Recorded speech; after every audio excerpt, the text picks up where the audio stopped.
Okay, so it's time to talk about Mulan. It was released yesterday on Disney Plus under a premium tier, premium access that over here in the UK you can pay a one-off payment of 19.99 on top of your monthly Disney Plus subscription in order to watch it. It's a one-time purchase for those of you who were still confused, and after that one-time purchase, as long as you continue to pay your monthly subscription, you can watch it. You can have unlimited access to it. So this is a film I've really been looking forward to. You see, when they kind of ramped up the whole Disney live action remakes of their animated classics, obviously Beauty and the Beast was one of the big ones with, of course, Emma Watson as Belle, Dan Stevens as they had an all-star cast. One of the most perfect pieces of casting in Beauty and the Beast was, of course, Kevin Kline as Maurice, Belle's father. A delightful piece of casting. But that was back in 2017. And I was really looking forward to seeing that one. And that is, of course, that is a very much a shot-for-shot adaptation. It's very faithful. But one of the things that there's no denying about that film is you can see the money on screen. It's a beautiful production. But way back in 2017, when I went to see that, in the back of my mind there was always that thing of, if this goes over well, we're gonna get Mulan. And Mulan has been the one that Mulan's been the one that I've been looking forward to all this time. It's the one I've wanted. Obviously Beauty and the Beast, really enjoyed it, and then obviously went to see Aladdin and Lion King. But all this time in the back of my mind I was thinking, don't worry, we're going to get Mulan and it's going to be awesome. So basically going into this, there was a lot of anticipation. I mean, really, I've championed this alongside Wonder Woman 84, saying, honestly, I expect that my film of the year for 2020 is going to either be Mulan or Wonder Woman 84. So obviously we're a bit of a brief overview. We were supposed to get Mulan at the end of March, then it got pushed to the end of July, and then obviously they decided we're not going to release it theatrically at all because of the whole pandemic.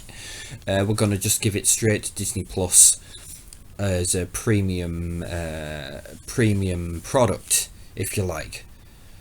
And so that kind of, it's had some hurdles that it's had to overcome, and obviously it would have been nice to have had the theatrical experience for this. Obviously you'd want that, but I gotta say, I'm really disappointed in this film.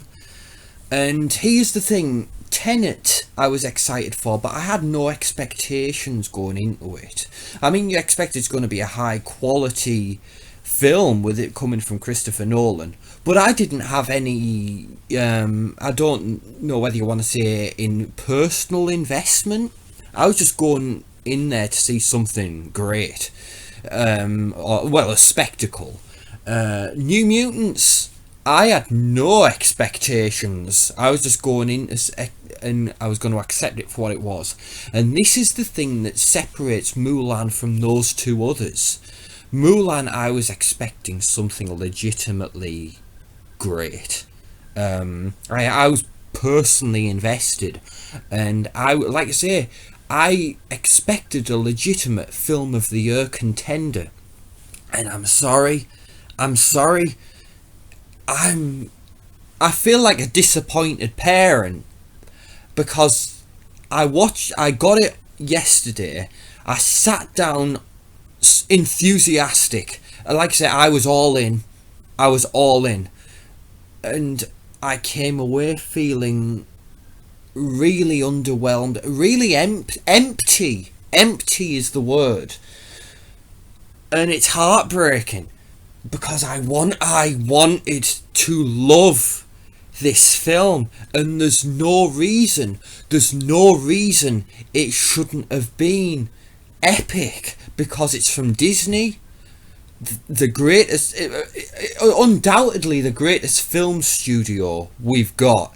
They've got all the money, all the resources, they have everything, and obviously, you know, the animated film is a classic. It's fantastic, but obviously one of the things that was made very apparent going into this is that it's not going to be a shot for shot remake like obviously Beauty and the Beast was, and like much of The Lion King was. It was going to be its own thing. It was going to basically borrow or be based more on the legend of Mulan rather than the animated film, and that's fine. Obviously they were going down the route of historical epic, and obviously it's going to have elements of a war epic, certainly, and that's fine. It is, but he is the thing, right? There's some credit where credit's due. There's some really good stuff in this film. There's really good stuff, and there's some real emotional punches, but at the same time there's so much that just falls flat and leaves you feeling underwhelmed and empty, and it's heartbreaking. Right, where to start? Okay, so it's like I say, it's the same essential story. Obviously, Mulan. Obviously, she fails at she dishonors the family when she's brought before the matchmaker, and obviously, you've got that whole thing. It goes awry, and then obviously we have this whole other thing where the emperor has commissioned. We need a new army to fight against these Mongolians. So we need one man from every family. Obviously, the only male in Mulan's family is her father. Obviously, as fate would have it, but he's in no condition to go. He's already served his time in the military, and he's got the injuries to show for it. So obviously, in the ultimate act of selflessness and the ultimate act of bravery, Mulan decides, my father's in no position to go, I'm going to have to go in his place. She basically gives up her life to save her father. There's no greater act of heroism. So you've got that built in. This obviously it's become the thing in a lot of in films in general, but obviously Disney's at the forefront of this with female empowerment. This is the perfect story, but guess what, right? Here's the thing. The Mulan story is the perfect story for female empowerment, where it can feel organic. You don't have to beat us over the head with it, right? So if there was going to be a story about female empowerment that was going to be perfect, it's this movie, right? And that everyone can get on board with. It's this movie, right? So this movie should have been the greatest. Like I say, we've had the whole thing with Rey in Star Wars, that whole debacle. We've had the whole thing with Brie Larson in Captain Marvel. We've had all that, but this is the one that should have, it should have made it right. Yeah. And again, it makes it all the more heartbreaking that this film has basically fallen so flat. So one of the things that really rubs me the wrong way, they made an announcement obviously when this film was in production that this wasn't going to be a musical, it wasn't going to have the songs, which is fine because that goes along with them going for a more historical epic vibe. That's fine. But here's the thing, there was an understanding that the songs were going to be referenced and homaged in the film, through doing orchestral versions, yeah? Right. To do a bit of an homage to She'll Bring Honour to Us All when they're getting ready to go meet the matchmaker, so that was nice. And then obviously what is essentially the main theme of the movie is reflections. And they have the big orchestral version. You hear it in the trailer, they use it in the film, and that's great. What gets me though is that's where it ends pretty much, because a lot of people were saying it'd be nice to have had a montage to the I'll Make a Man Out of You, which, yeah, because the sequences, obviously, when Mulan goes and joins the military where they are in training, you know, there's plenty of sequences of them in training, learning to become warriors. And the thing about the I'll Make a Man Out of You song, it has that punch to it, which it would have really worked as an orchestral that you could have played over montages of them in training. And you even see in the trailer they reference it, because one of the generals has a line, "We'll make men out of all of you, you know, we're going to make men out of every single one of you." So it's like, you know, you're literally dropping hints that, yeah, don't worry, we got you covered. We're going to implement, we're going to reference it, we're going to homage it. But guess what? It never happens. Yeah. And it's frustrating. And also what goes hand in hand with this, what do they have against Jerry Goldsmith's music score from the original film? Because they use none of it. The Mulan theme, that's nowhere to be found for some reason. And basically, for the first 20 minutes, like when they're setting up, you know, before Mulan decides she's going to take her father's place, all the build up, I was going with it. And like I say, one of the things that's really well done in this film is the relationship between Mulan and her father. Obviously, Mulan played by Yi Fei Liu, and father played by Sai Ma. Most of you will know as Consul Han from Rush Hour. And he does. Their relationship in this film is really, really well done. So that's one thing we must give credit for. But this is where I had my first problem with the film. When Mulan ultimately makes her decision, you know, in the animated thing, we get this whole epic montage of her gearing up. She cuts the hair, and she puts the armour on, takes the sword, takes the horse, and heads off. And obviously takes the conscription note. And obviously she waits till everyone's gone to sleep, so obviously, and it's only when her father wakes up the following morning to realise, oh, she's gone. Ancestors, please watch over her. That's all good and well, but the way it's handled in this, it's just so matter of fact, and I'm sorry, this is where the wheels started to come off for me, because I was going with it until this point. There were a couple of hawky bits here and there, but I was giving it the benefit of the doubt, because I thought I knew that, don't worry, this movie's going to deliver the goods. It's just warming up, but guess what? This is one of the first instances where where I thought they'll knock it out the park, because guess what? They'll do the whole montage of it gearing up. They'll bring in the Jerry Goldsmith score from that sequence, which is so epic. That whole synthesizer, 80s, 90s montage music. I think it's not Mulan's decision. Is it short hair that it's? I don't know. Or haircut, it's something like that, where it's the actual name of the music cue from Jerry Goldsmith's score. I was waiting for it, because I knew it was coming. I was thinking, don't worry, any minute they're going to crank up Jerry Goldsmith's music and it's going to be glorious. But then it didn't happen, and I'm sat there and I'm trying to keep an open mind, because it should be a real powerful moment where Mulan decides. It should be a real powerful moment where Mulan decides she's going to do this.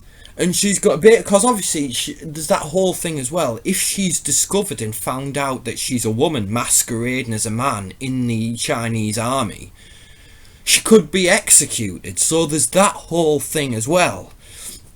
And then there's the whole thing that the fighting Jason Scott Lee, who's really good in the film, and he's Mongolian. So there's the thing is, if she doesn't get killed by her own people for treason, which basically treason. There's also the chance that Jason Scott Lee could tear her apart on the battlefield. So obviously there's real high stakes here, but she's supposed to be making the most selfless act, the biggest sacrifice. So it should be a big moment. Jerry Goldsmith's music score would have helped to achieve this with a great 80s, 90s gear up montage. But no, apparently not in this thing. No, we wouldn't want some glorious epic moment for Mulan to look cool. Why would we want that? We wouldn't. $200 million, ladies and gentlemen. Why would we want anything cool like that? So anyway, she just matter-of-factly ups and leaves and takes her father's armour and sword. So that's that glossed over. And the way they do it, obviously, her father says, we should get some rest, I'll leave first thing in the morning. And then he leaves. She doesn't even make any attempt to look as though she's turning in for the night either. She stays down there with the armour and the sword and the conscription note. So I'm thinking she's not doing a very good job of trying to hide what she's going to do. So it's like when the father and mother and sister wake up in the morning and realise she's gone, it's like, didn't you have the slightest inkling or suspicion that might happen? When you left her down there with your armour and your sword and your conscription note, didn't you see that this might happen? Because obviously they established very early on that from a young age she's basically had the heart of a warrior, even though it's frowned upon for a woman to behave in such a manner. But I guess Mulan's father was assuming she was just going to see sense, apparently. But anyway, that was the first real punch to the gut. No awesome gear up montage, no awesome Jerry Goldsmith music score, because we wouldn't want that. And then obviously she arrives at the camp, at the training camp, and enlists. And then we obviously, obviously Donnie Yen shows up. Obviously Donnie Yen, one of the bright spots of this film, is the commander. We got to talk, obviously, because we got Yifei Liu, we got obviously Saimar, we got Donnie Yen, Jason Scott Lee, and obviously Jet Li, and Li Gong is the witch who is working in collaboration with Jason Scott Lee's character. So they're our principal actors. But here's the thing. Obviously, when she gets to the camp, she starts the training, and they make an attempt to have her create a bond with, a number of the other soldiers. And there's this guy that she meets, and there's this whole thing of, is she attracted to him, isn't she? So there's this whole will they, won't they thing going on. But basically, we see the montages play out of them training. And obviously you'd assume over this time that they'd start to make bonds with one another. But it's all awfully hollow.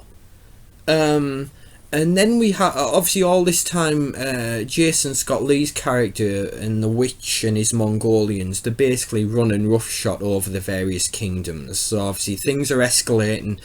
They're gaining more power, while obviously this army that Mulan's joined they're becoming more, they're getting there. You can see they're becoming more and more ready for war. And it's so, right, it's getting ready to come to a head. And things come to a head with the first climactic battle of the piece. And it takes place out on the plains, underneath, in the shadow of the snow-covered mountains. That'll come into play. So this is one thing that really stood out to me. $200 million. And there are some beautiful visuals in this. There's some gorgeous costume design, beautiful locations, you know, so you can see the money on screen to a point. But then there's this really bizarre thing, and you're looking and you think, do you know what?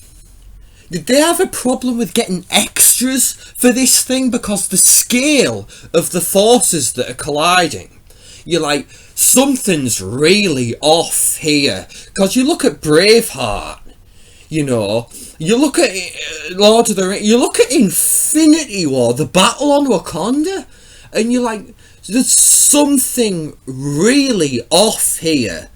And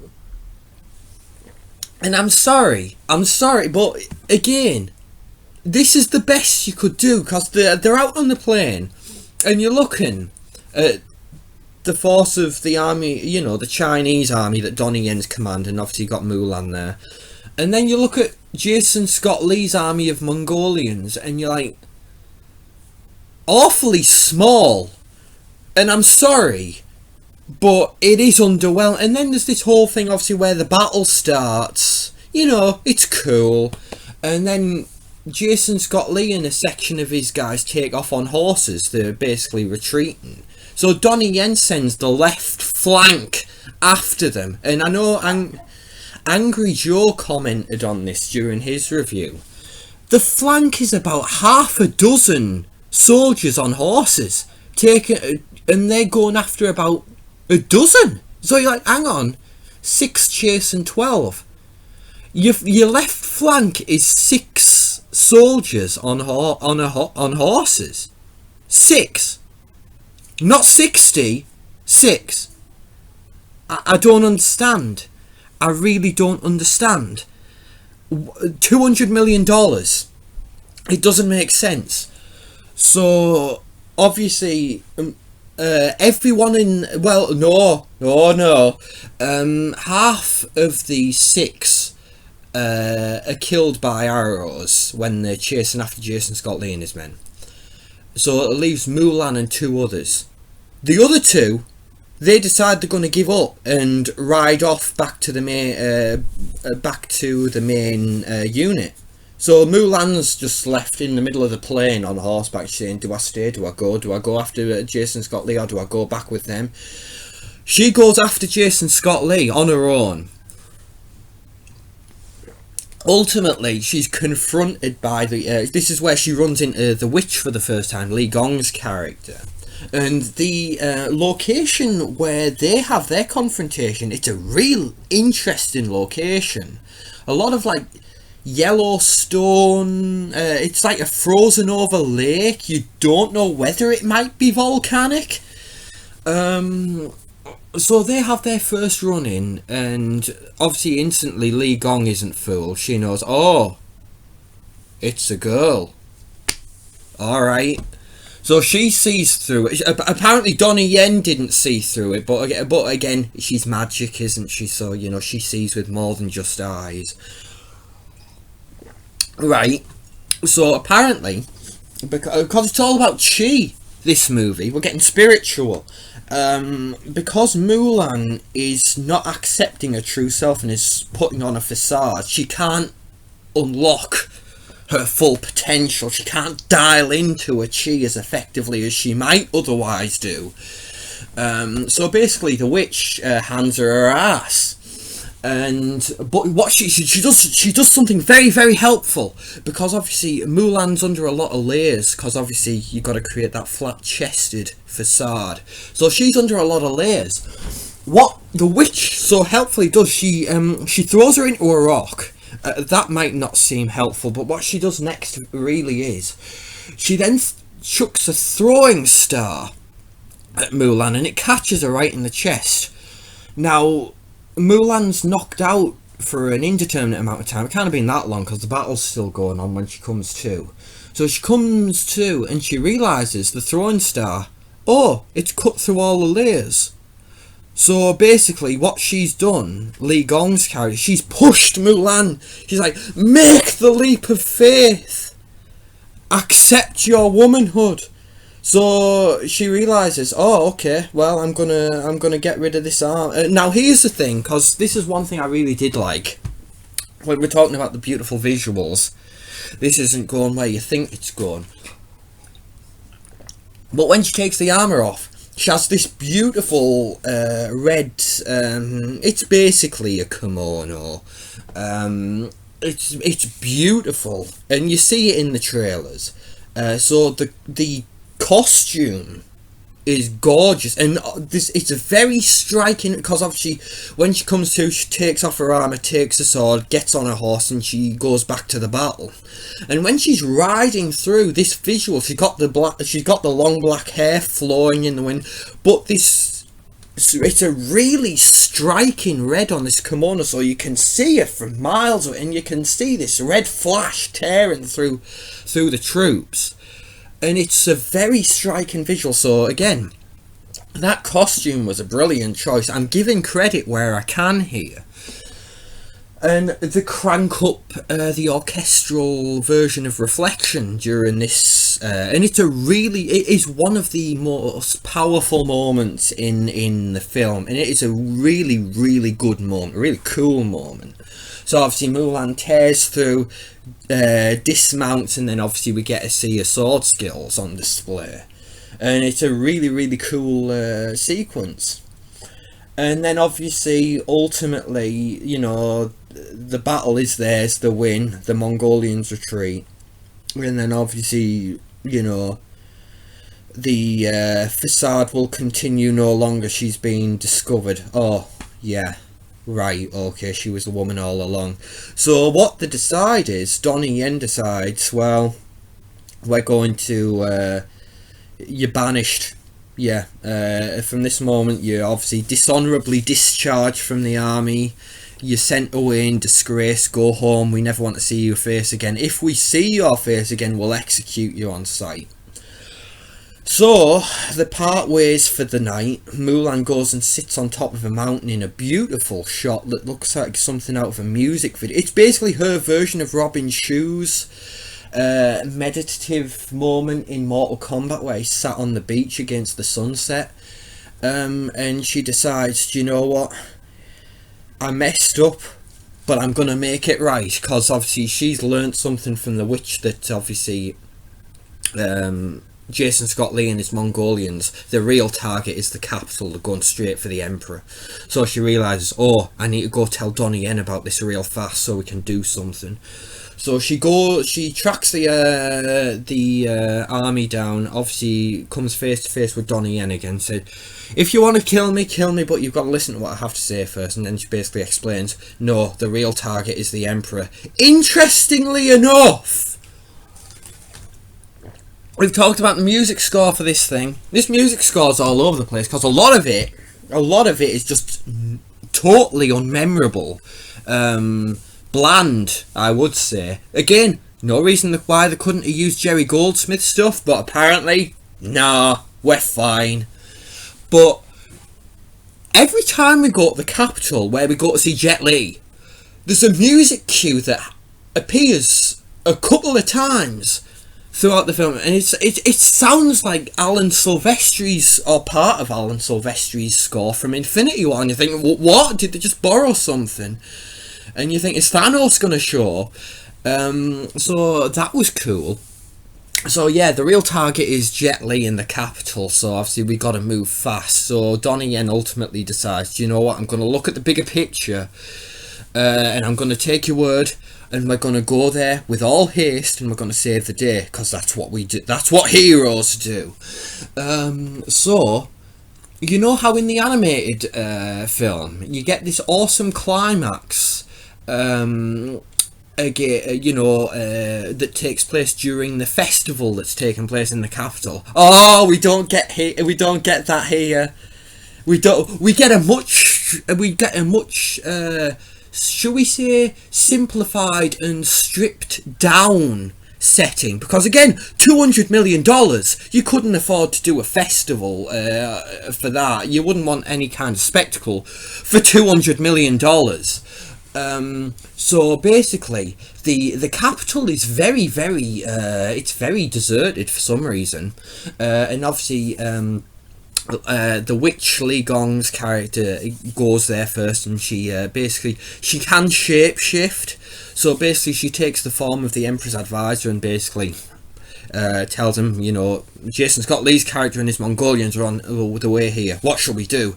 Obviously, Jet Li apparently had faced off against Jason Scott Lee's father at some point in the past, and he'd killed him. So he says, I killed the father, I'll kill the son with my bare hands. And it's teasing an awesome Jet Li, Jason Scott Lee confrontation. Don't get too excited. So Jet Li and his a number of his guards ride out to meet with Jason Scott Lee. So again, as if the capital wasn't deserted enough to begin with, it damn sure is now. And Mulan actually calls them out on it because they're running through the streets. They're headed for the palace, and I swear she has a line where she shouts to Donnie Yen, "Where is everyone?" And I'm sat there and I'm thinking, yeah, you're right. Where is everyone? $200 million. Yeah. So anyway, they get to the palace or they get to the courtyard outside of the palace, because it's all about scope. No one to inhabit the scope, you know, but it's about scope. So they get there and they've got a number of, I don't know whether it's obviously it can't be the full guard, because I guess half of Jet Li's Imperial Guard's gone with him. The rest have stayed in the courtyard to actually guard the physical palace. So they get there. Basically Mulan, Donnie Yen and about half a dozen other guys come through the gate looking like the dream team, and they see the advisor and the rest of the Imperial Guard just stood there in the courtyard. I don't know what they're waiting for. And then obviously the advisor reveals, oh wait, it was the witch in disguise all along. And then the Mongolians come climbing over the walls, and action sequence. Donnie Yen takes out a few guys, which is pretty cool, and then he says to Mulan, go after the Emperor, we'll hold them off. And then she takes a couple of the other guys, and they're running through the alleyways, and obviously we come face to face with some more Mongolians, and we have this basically corridor fight, and you know, again, it's cool, but it falls a bit flat. There's the action in this, like I say, there's some cool moments, but a lot of the action is disappointing. So the guys that Mulan's with, they take care and hold off those Mongolians in the corridor. Mulan goes it alone. Will she get there in time to save Jet Li? Jet Li is there with his guards. They're ready to face Jason Scott Lee, and Jet Li's guards get taken out instantly. Jet Li just gets himself tied up and in all kinds of trouble. So obviously Mulan arrives at the scene to see Jet Li tied up, ready to be burnt alive by Jason Scott Lee. And then Mulan and Jason Scott Lee face off, and that's disappointing. Again, just wasted potential, missed opportunities, but hey, $200 million. So obviously Mulan's ultimately able to get the better of Jason Scott Lee. Jason Scott Lee's vanquished. The Emperor's saved. They managed to drive off the rest of the Mongolians. There's the question of the witch. Obviously I kind of glossed over, because obviously there's this whole thing where you don't really know where the witch's allegiances lie, because it's basically, as the film goes on, we find out that the witch isn't necessarily allied with Jason Scott Lee by choice. She's more been enslaved by him. So basically what happens ultimately is the witch decides that she's going to make a shocking face turn in the last 10 minutes of the film, and she says, and she basically ends up leading Mulan to where the Emperor is so that she can save him. As Mulan's making all haste towards the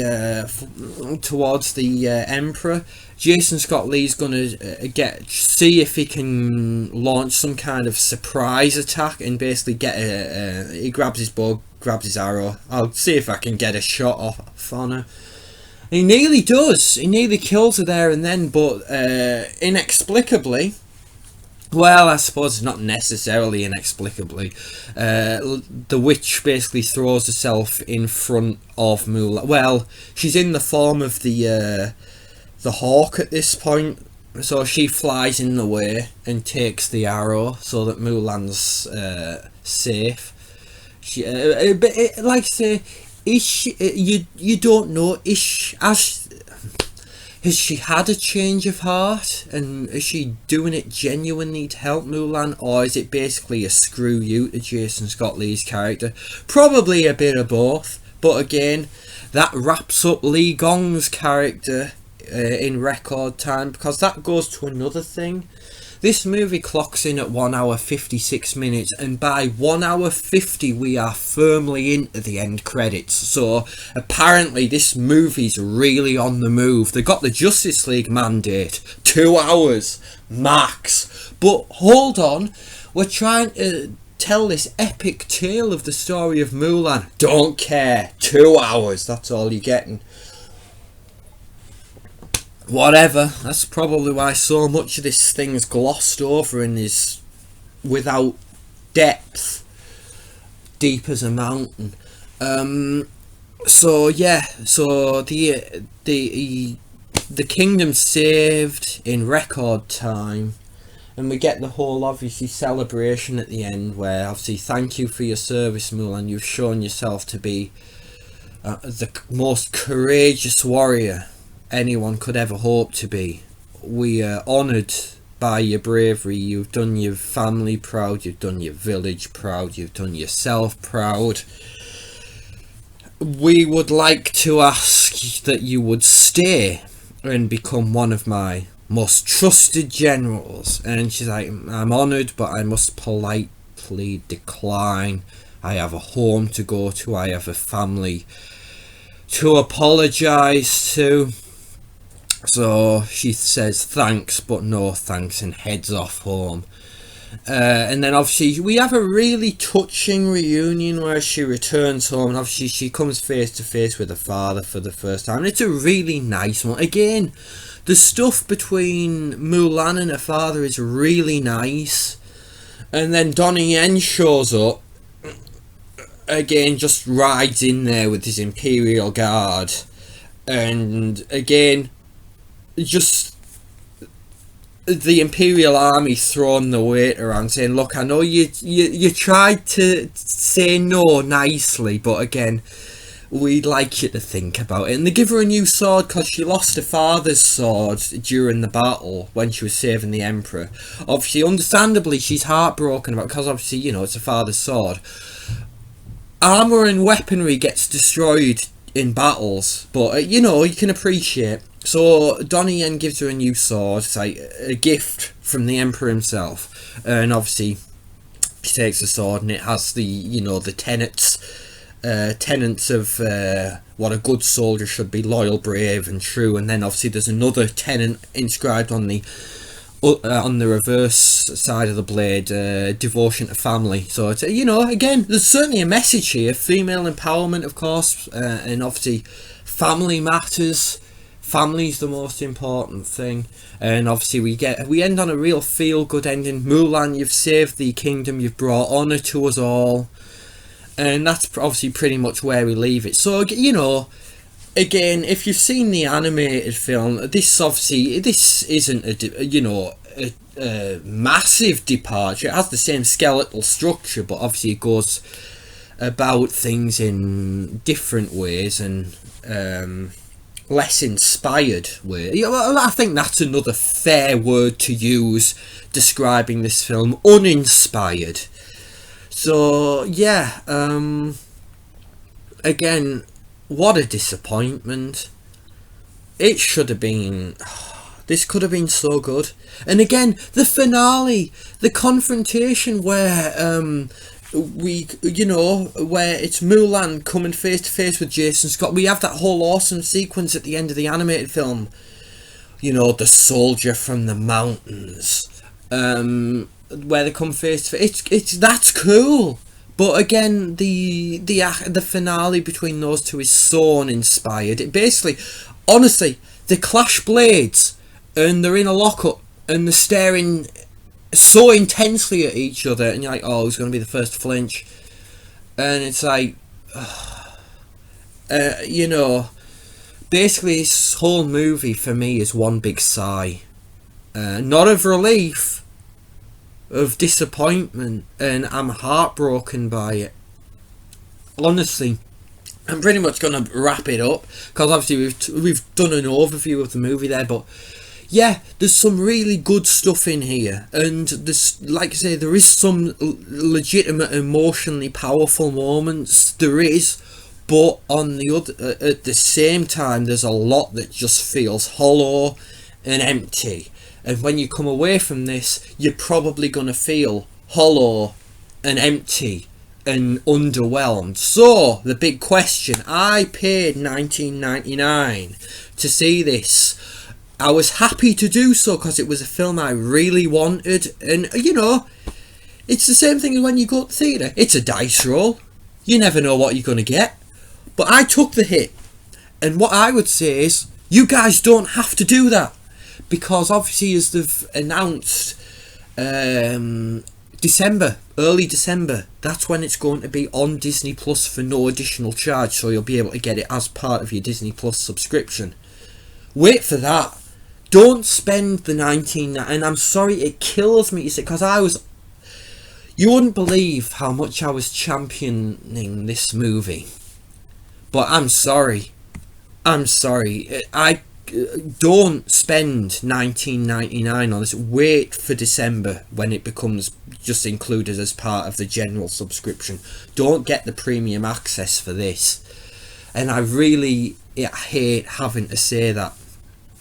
It breaks my heart, because I really thought this was going to be my film of the year, and apparently not. Again, Disney, you've got all the resources, all the money you could ever want. And now I've got to give credit to Disney, because when they were gearing up to do this, I do remember reading somewhere that they initially offered this to Ang Lee, who did The Ice Storm and who did Crouching Tiger, Hidden Dragon. So he had that pedigree. He would have elevated this. And I'm sorry, Nikki Caro, just the director of Whale Rider, she just wasn't the one for this. Ang Lee could have elevated this, but again, he turned them down. I hope he didn't turn them down specifically to do the Gemini Man, because that would be embarrassing. But, so I've got to give credit to Disney that they did try to get someone of the right calibre to do that, but obviously Ang Lee turned them down. What are they going to do? But I'm sorry, Nikki Caro, she just wasn't the one, and I'm sorry. But yeah, so like I said, there's stuff I did like about this, but I'm so heartbroken. I'm so underwhelmed. I'm really disappointed, and I'm sorry to have to say that. So that brings this to a close. If you've seen it, please feel free to share your thoughts on it. I'd love to get some discussion going. If you haven't seen it, I hope this has helped you to avoid having to waste £20. Wait for December. Just wait. And again, when you get round to watching it, I hope you're able to get something from it, because again, there's stuff in there that's good, but man, what a shame. But anyway, that brings this to a close. Thanks for listening to me ramble. Obviously, just parts of this probably got real incoherent, but thanks for bearing with me. Again, feel free to share your thoughts. I hope you found this helpful, insightful, or just entertaining. Thanks for listening to me ramble. I will see you at some point in the near future, and I wish you all the best. Thank you, everybody. Bye bye.